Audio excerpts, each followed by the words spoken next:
Le PSG bute contre le mur jaune de Dortmund en demi-finale aller de la Ligue des Champions. Avant de commencer, si c'est la première fois que tu passes ici, je t'invite donc à t'abonner, ça prend 2 secondes et ça fait plaisir, merci beaucoup à toi. Les deux stars du PSG, Ousmane Dembélé et Kylian Mbappé, ont tenté en vain de franchir le mur jaune de Dortmund mercredi soir en demi-finale aller de Ligue des Champions 1-0. Avant son départ en fin de saison, le N7 du PSG devra s'employer pour emmener ses coéquipiers en finale à Wembley et terminer de la meilleure des façons son aventure dans la capitale. Sans cela et avec cette prestation plutôt terne, il restera sur des regrets, tant il est attendu lors de ce genre de rendez-vous. Les deux menaces offensives du PSG ont été en effet parfaitement maîtrisées par la défense du BVB, qui a annihilé la vitesse et les dribbles des deux Français.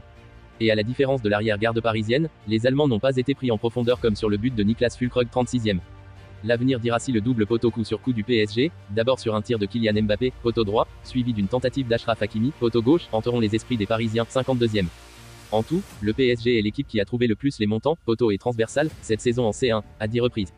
On a eu des occasions nettes, a commenté le capitaine parisien, Marquinhos. À la maison il faut vraiment qu'on concrétise ce genre d'occasion, a-t-il ajouté avant le match retour à Paris mardi prochain.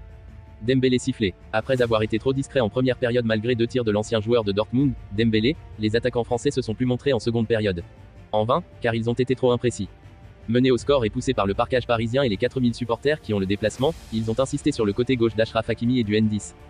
Pour son retour au Signal Iduna Park, Dembélé a été sifflé à chaque prise de balle, ce qu'il avait transcendé à Barcelone, un autre ancien club, en quart de finale retour, 4-1. Cette fois à Dortmund, l'ex-Rennais n'a pas réussi à être décisif et à faire la différence, il a frappé 2 fois, 11e, 18e, sans cadrer, avant d'être tout proche d'égaliser, 72e, mais s'est encore heurté au portier du BVB. 5 minutes plus tard, il est retourné dans ses travers dans la finition en ratant l'immanquable, esselé dans la surface, il a propulsé son tir trop largement au-dessus du but. La troisième menace en attaque a été tout autant effacée. Sur son côté gauche, Bradley Barcola a été très discret hormis une frappe au retour des vestiaires, bien captée par le gardien Gregor Kobel, 48e. Celui qui est pressenti pour rejoindre les Bleus devra faire plus de différence pour espérer jouer l'Euro. Il a été remplacé à l'heure de jeu par un autre international français, Randal Kolo Muani, qui n'a pas réussi grand-chose.